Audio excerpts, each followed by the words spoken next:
kami di Gibah bersama kami. Ya, di edisi kali ini kita akan gibah filmnya Watchdog, singkatannya TDD. Tenggelam dalam diam. Ya, film yang itu tuh baru ya. Oh iya, baru. Berapa lama usianya dia?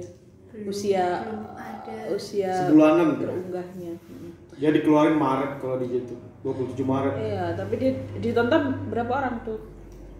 445.103 views.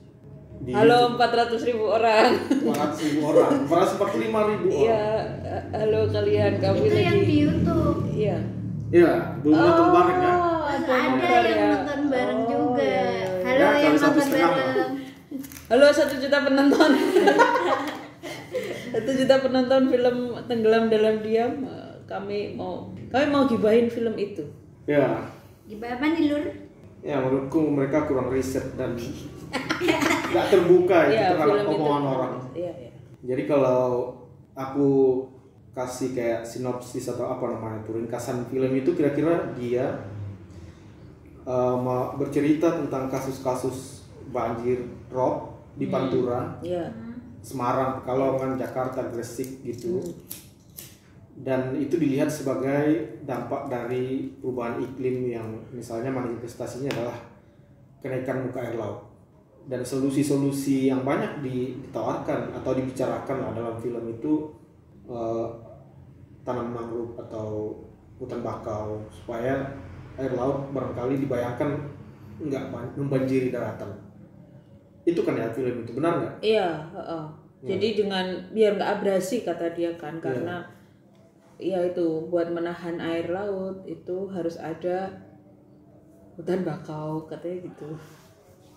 Hutan bakau. Ya di film itu begitu. Terus itu cara film itu bercerita kan pakai ini kan, pakai ada tokoh apa ya?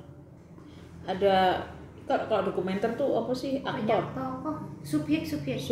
Ya ada fotografer yang berjalan dari timur, ada yang dari barat, terus ketemu di tengah-tengah, mereka menyusuri pantai gitu. Romantis ya. Iya begitulah, iya begitu cara mereka bercerita. Terus kita lanjut yang tadi itu, kenapa solusi hutan kenapa air laut yang naik ini kemudian solusi hutan bakau ini tadi menjadi menggelitik untuk dibicarakan. Iya. Nah itu kenapa? Padahal orang-orang udah oke tuh kece filmnya. Iya. Atau dari teknis dulu, aku pernah dengar kau punya teman yang dalam film itu, siapa, Rukardi atau Sunarto, gimana ceritanya tuh? Temanku ya. Iya kita gibahin teknis dulu ya. Iya.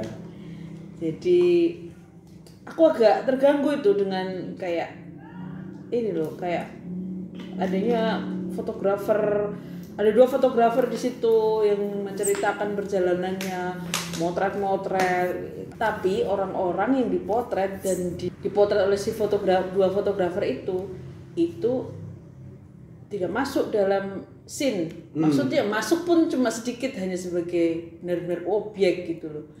Bukan subjek yang diwawancarai, diambil diambil statementnya, tapi cuma jadi kayak dia yang diceritakan oleh si fotografer. Jadi fotografernya tetap yang utama di situ, cerita si fotografernya tetap yang utama. Cerita dari orang-orang ini nggak diambil. Iya. Nah, ada yang hilang di situ. Ya cerita orang-orang yang mengalami itu yang hilang. Oke. Hanya orang yang lihat aja kan. Yang aku menemukan ada yang hilang di situ. Iya. Terus aku bermasalah juga sama yang dari awal sampai akhir tuh kan ya perubahan iklim aja yang dituding-tuding sama dia. Iya. Nah di akhir-akhir film itu padahal tuh foto-foto dari si fotografer itu kan ditampilin tuh. Ya. Itu ada 2 foto yang jelas-jelas di situ tuh menampakkan ada bangunan gedung-gedung di pinggir di pantai, dari pantai itu kelihatan. Gedung-gedung itu kelihatan, dan kontras sekali di sini ada rumah tenggelam, di situ ada gedung tinggi gitu. Nah itu kan jelas tuh, yang bangun gedung siapa itu, gitu kan bisa ditunjuk hidungnya. Ini dalam jurnalisme investigasi kan nunjuk hidung itu kan hal yang sebenarnya kayak ya harusnya begitu, enggak harusnya memang begitu. Nunjuk hidung investigasi itu kan ada hipotesis yang menunjuk hidung orang, lalu jurnalisme investigasi ini membuktikan bahwa yang ditunjuk itu memang yang pelakunya. Tapi di film itu kira ngono lho, maksudnya nggak ada itu. Yang disalah-salahin itu iklim semesta. Itu. Terus juga si Icil sama di suka ada Oscar Rolang. Ya, Icil, Oscar Rolang tuh apa tuh yang Oscar Rolang tuh anak-anak muda tahu itu, dia yang nyanyi, dia punya lagu Papua gitu, terus ya cari di Spotify Oscar Rolang. Itu dia lagunya bagus, anak-anak yang kaum semesta itu suka tuh sama dia tuh. Terus ada Icil tuh dia bersuara ya. Yang perempuan yang mana yang perempuan yang dari timur? Icil. Yang perempuan timur Irin tuh kan fotografer. Yang Icil itu yang personilnya bersuara. Iya, yang di tengah yang dia ngobrol sama si Mas Doli fotografer itu kayaknya. Iya, dia personil bersuara, bikin vokal bersuara kan. Nah itu makanya lah dia si Icil ini Instagramnya berapa? Oscar Rolang. Ini yang berapa? Ini pinter banget sih Watchdog ini ngambil ini, tapi relevansinya apa untuk film ini? Mereka jadi kayak maaf ya kayak wisatawan yang menjadikan orang-orang yang tenggelam dalam diam itu sebagai objek wisata gitu. Aku sedih aku lihat itu. Terus kalau Watchdog itu kan bilang dia itu jurnalisme advokasi. Investigasi, advokasi ya gitu-gitu. Kalau dia bilang itu adalah produk jurnalistik, maka dia fatal ketika mewawancarai narasumber yang tadi dibilang itu, yang namanya itu salah gitu loh. Dari Rukardi, sebenarnya nama sebenarnya Rukardi Ahmadi. Kemudian jadi Sunarto di situ. Itu kan berarti kan dia mewawancarai sumber yang fiktif. Kalau dia mewawancarai sumber fiktif, maka produknya adalah fiksi. Bukan fakta, bukan jurnalistik gitu. Tapi itu inilah pada akhirnya kan diralat ya. Keluar di channel YouTube-nya di deskripsinya Watchdog akhirnya ada ralat gitu. Nah itu aku baca. Iya, baca. Pada kolom ini kami sekaligus menyampaikan permohonan maaf terkait kesalahan penulisan narasumber. Pada tayangan ini disebutkan bahwa sejarawan bernama Sunarto, sedangkan nama yang benar adalah Rukardi Ahmadi. Iya, pada akhirnya diralat. Itu. Mungkin bukan cuma Watchdog ini ya, tapi juga Greenpeace. Jadi kelihatan berkolaborasi ya. Maaf Watchdog. Aku coba lihat videonya nih di bagian akhir menit 59 gitu, Greenpeace dan Watchdog secara eksplisit muncul logo mereka. Bagaimana mereka bekerja sama aku nggak tahu lah, tapi ada Greenpeace di situ. Dan kalau saya mau ikut bergibah, justru itu yang saya bisa pakai jadi titik masuk ke keterlibatan Greenpeace. Jadi Greenpeace ini kan konon adalah organisasi lingkungan besar global gitu. Iya, global. Narasi mereka tuh narasi global. Dan perubahan iklim adalah salah satu narasi global itu yang kalau di negara seperti Indonesia atau di Jawa ini kan kepulauan, perubahan iklim, karena perubahan iklim es kutub katanya mencair, terus naiklah muka air laut sehingga kawasan-kawasan pesisir itu tenggelam dalam diam, dalam tanda petik itu kan judulnya, tenggelam dalam diam gitu. Diam-diam tenggelam gitu. Nah itu narasi global. Saya nggak bilang nggak ada perubahan iklim dan kenaikan muka air laut, tapi itu ada masa ketika narasi global itu bertemu dengan konteks yang kalau di Jawa misalnya punya konteks sendiri yang berbeda dengan tempat lain. Tapi dia paksa itu penjelasan perubahan iklim untuk menjelaskan kasus-kasus yang ada di film itu kan. Saya misalnya bisa bilang begini, banjir rob itu kan air laut naik ke daratan. Kalau yang saya pahami penyebabnya bisa dibagi menjadi dua yang paling utama. Satu karena kenaikan muka air laut tadi, yang kedua karena daratannya turun. Jadi ada dua faktor itu yang berkombinasi dan menyatu dalam rob. Sekarang kita lihat besarannya. Kalau di dalam film itu sebenarnya ada dia sebutkan. Kalau mau dikutip, besarannya bisa saya kutip. Saya coba cari ya, menit 12 kalau nggak salah ingat. Mereka mengutip LIPI, Lembaga Penelitian Ilmu Pengetahuan Indonesia, mulai coba aku putar ya.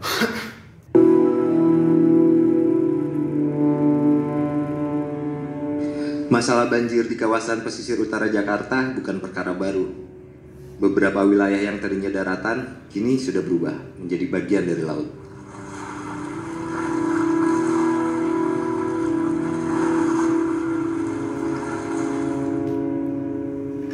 Penyebabnya karena permukaan air laut yang semakin tinggi disertai dengan penurunan permukaan tanah.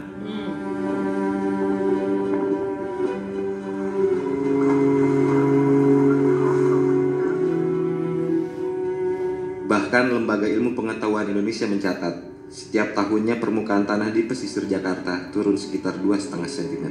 Nah, itu keluar angkanya kan? 2,5 cm tiap tahun. Per tahun. Ya, kalau yang saya baca di banyak publikasi, terutama orang-orang geodesi ITB itu Pak Abidin yang dulu jadi Direktur Badan Geospasial atau apa, Heri Andreas macam-macam, sering mereka diliput media. Ya. Dan mereka menulis banyak sekali soal itu, orang-orang ahli air tanah LIPI misalnya, kalau nggak salah Fajar Fajar Lubis atau siapa. Mereka itu punya makalah banyak sekali di internet. Dan saya pikir angka 2,5 cm per tahun itu terlalu kecil. Karena di banyak makalah itu yang bisa saya sebutkan satu-satu tapi nggak ada gunanya juga. Saya langsung ke poinnya aja. Ada yang bilang penurunan muka tanah di kota seperti Jakarta ada yang sampai 20 cm per tahun. Ada tempat yang sampai 20 cm per tahun. Kemudian di kota seperti Semarang ada yang sampai 15 cm per tahun. Kalau tadi dua faktor yang saya jelaskan itu penurunan tanah, naiknya muka air laut. Saya baca satu artikel yang barangkali dipublikasi setahun terakhir di jurnal Nature. Dia bilang rata-rata angka yang dianggap sebagai tingkat kenaikan muka air laut global itu sekitar 2,5 mm per tahun. Biasanya di Pantura itu orang di publikasi itu pakai 5 mm per tahun. Sementara tadi penurunan muka tanah bisa sampai 20 cm per tahun. Artinya bisa sampai 40 kali lipat lebih besar penurunan muka air tanah. Pertanyaannya kan, kenapa yang dia omongin terus perubahan iklim? Nah, persis di situ. Itu saya pikir karena dia rezim global tadi itu. Dia paksa pendekatan Greenpeace yang bercerita global, tapi dia nggak begitu menyerap konteks lokalnya. Iya, nyambung sama yang tadi loh, lawang orang yang di situ aja nggak diwawancarai. Iya. Orang lokalnya itu ya cuma jadi objek foto sama sih. Aku sedih aku. Aku bisa kasih substansi itu ke omonganmu supaya nggak kayak klien kan? Iya. Misalnya di sekitar menit 11 ada orang di Jakarta yang menunjukkan pintu rumahnya yang semakin turun karena tanahnya turun dan udah ditinggikan. Itu kan penurunan tanah. Kemudian di sekitar menit 24 sejarawan yang disebut Sunarto tadi, aku bisa putar ya. Dia omongan terakhirnya tuh penurunan tanah, tapi itu persis seperti yang kau bilang, orang-orang itu cuma ada di situ, tapi jadi objek, bahasamu jadi objek. Menurutku mereka ada di situ, tapi omongannya tuh nggak didengar. Coba aku putar si Sunarto ini. Atau siapa, Mas Ahmad Rukardi, nama sebenarnya itu ya. Iya, tapi di sini dia disebut Sunarto. Aku putar bagian itu ya. Iya. Ya, problem itu cukup solusi itu cukup membantu pada saat itu. Tapi kemudian seiring perkembangan kota ya, di mana penduduk semakin bertambah, jumlah permukiman areal-areal yang tadinya berupa rawa-rawa itu, moras itu dipakai untuk permukiman, itu sudah menyalahi kodrat kan. Itu harusnya kan tangkapan air. Rob itu kan sebenarnya sesuatu yang alamiah ya. Sesuatu yang alamiah, air laut melimpas ke daratan, dan kalau tidak ada campur tangan manusia itu sudah teredam dengan sendirinya oleh tanaman-tanaman ada di garis pantai itu. Tapi karena tanaman itu dibabat, terus catch area tangkapan air di rawa-rawa itu kemudian diubah menjadi permukiman, rob ini semakin berkembang. Nah, dari tahun ke tahun tadi selain terjadi kemunduran garis pantai ya, Semarang itu juga mengalami penurunan tanah. Ya, omongan terakhir itu penurunan tanah itu kan. Cuma angin lalu aja dia ngomong itu. Itu nggak di highlight sama nggak masuk sama dia. Dan ada lagi, mereka berkunjung ke satu rumah di menit 27. Itu juga jelas rumahnya turun. Aku bisa putar lagi. Yang di itu ya. Yang di Tambak Loro atau di mana? Yang ada anak band itu ya, Panturas itu. Iya, kok anak band Bandung pula. Iya, ada anak band Bandung. Iya kan dibawa ke Semarang. Dia nggak ngerti Semarang. Itu. Wisata ke Semarang. Wisata Semarang. Seolah di Semarang tuh nggak ada anak band apa? Aku nggak tahu motivasinya apa. Iya, aku nggak ngerti. Tapi di Panturas ininya banyak Pak yang nonton. Itu yang ini yang masuk di dia karena dia yang nonton banyak terus. Iya, dan karena motivasinya adalah yang nonton, banyak substansi kemudian yang nggak tertangkap, bahaya sekali kan? Iya, itu bahayanya ya, justru itu ya bahayanya karena si Oscar Lolang, Icil, sama si Panturas ini banyak follower, banyak yang nonton. Artinya film Tenggelam Dalam Diam ini akan ditonton oleh penonton 3 ini. Iya. Tapi ketika substansinya nggak nyampe, penonton dari 3 ini akan hanya menangkap perubahan iklim. Ya, misalnya substansi yang aku maksud dengan mengajak band Bandung bukan band Semarang, substansi soal empati mereka terhadap anak-anak band Semarang misalnya, itu substantif menurutku. Aku misalnya datang ke satu kota berusaha berteman dengan orang kota tersebut, itu substantif. Dan sangat istilahnya tuh ya sopan lah dalam hidup ini kan. Iya. Aku putar kunjungan mereka ke rumah ini ya. Disampaikan warga pun benar adanya. Air laut sudah menggenangi kawasan permukiman ini sejak 10 tahun terakhir. Di sini kami mengunjungi rumah warga yang bernama Pak Suyono. Melihat kondisi rumahnya sekaligus mendengarkan cerita bagaimana ia bertahan di permukiman yang semakin hari semakin tenggelam. Assalamualaikum Pak. Waalaikumsalam. Mau lihat ke dalam boleh Pak? Iya, ini rumahnya turun ke bawah. Iya. Boleh di atapnya udah dipakai kan. Nah, berapa meter ini? 1,5 meter. Tapi Bapak bisa sampai proses tinggiin segininya bertahap. Oke, poinnya itu kelihatan banget rumahnya turun secara visual, dan juga orang yang di pabrik batik itu di Pekalongan. Kalau nggak salah sekitar menit berapa tuh? 44. Ya, aku putar lagi ya. 4:30. Kita coba dengar apa dia omongkan.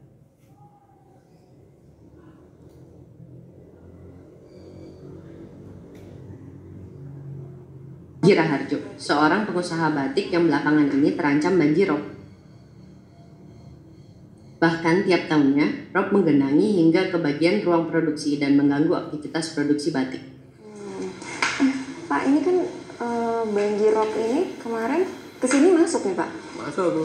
Jadi ini lantai ya, dulu itu lebih rendah lagi. Oke. Itu ini udah kita tinggiin tuh, kita tinggiin. Ini udah tinggi. Udah 20 cm. Terus habis itu untuk tahun berikutnya itu tahun berapa ya? Kita tahun 2014 mulainya.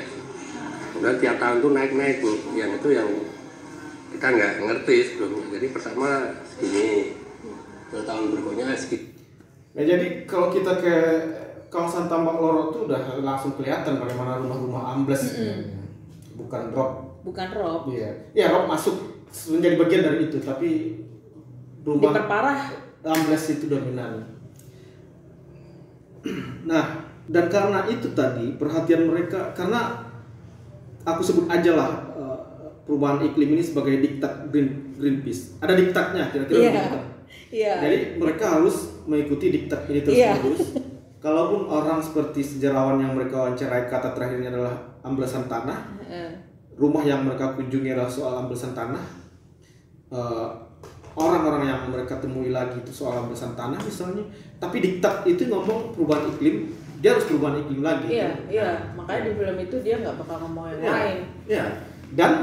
Dan itu menurutku agak fatal karena mereka kemudian berbicara benar nggak ini solusinya, misalnya yang muncul dalam film itu adalah tanam bakau mangrove kan, itu yang terus-menerus diulang kan. Sementara kalau kita mendekatinya dari persoalan amblesan tanah, bagaimana kamu menyelesaikan amblesan tanah dengan tanam bakau? Nggak nyambung kan? Iya, nggak nyambung. Masalahnya apa? Solusimu apa gitu? Dia pendekatan masalah yang berbeda. Ini ya solusinya akan beda dan bisa jadi nggak nyambung. Ya misalnya aku lapar, masalahku ini lapar. Terus aku disuruh lari gitu kan? Masalahku apa? Solusinya apa? Masalahmu lapar, tapi aku menyuruhmu kamu tidur aja. Iya itu. Biar laparnya hilang kan gitu. Lari terlalu kejam ya. Kamu tidur biar laparmu hilang kan. Ya itu. Aku kan harusnya makan bukan tidur. Iya, bukan tidur. Kayaknya gitu dia nih. Nah, terus kalau kita kulik lagi penyebab amblesan tanah ini kan kata orang ada dua yang terutama. Satu ekstraksi air tanah, yang kedua pembebanan bangunan. Yang kamu bilang tadi bisa 7 hidung itu, gedung-gedung itu, kan itu ada. Jadi nggak keluar kan? Itu padahal ada di foto itu jelas, fotonya ditampilin Tapi karena diktat mereka adalah perubahan iklim yang itu hubungannya dengan air laut dan mereka ikuti diktat itu, hal-hal yang gedung-gedung pembebanan ekstraksi air tanah itu jadi nggak mendapat porsi dari dalam film itu.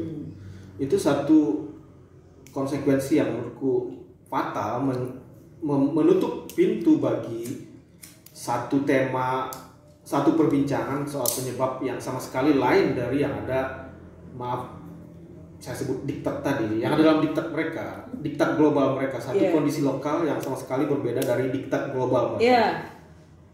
Dan lebih parah lagi, ini berhubungan dengan proyek-proyek penanganan banjir di macam Jakarta dan Semarang.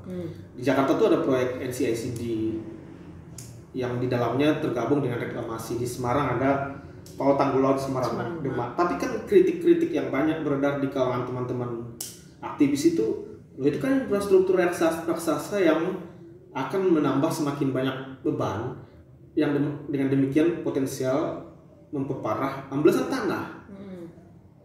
Tapi karena amblesan tanah nggak muncul, jadi ini nggak bunyi. Malah infrastruktur itu kan bisa dilihat, infrastruktur gede itu akan bisa dilihat sebagai penghalang rob. Artinya diktat perubahan iklim mereka itu kompatibel dengan infrastruktur raksasa, tidak kritis terhadap itu. Justru mendukung. Kompatibel, makanya atau mendukung itu lebih jahat ya. Lebih jahat, kompatibel. Atau sejalan sejalan. Justru sejalan.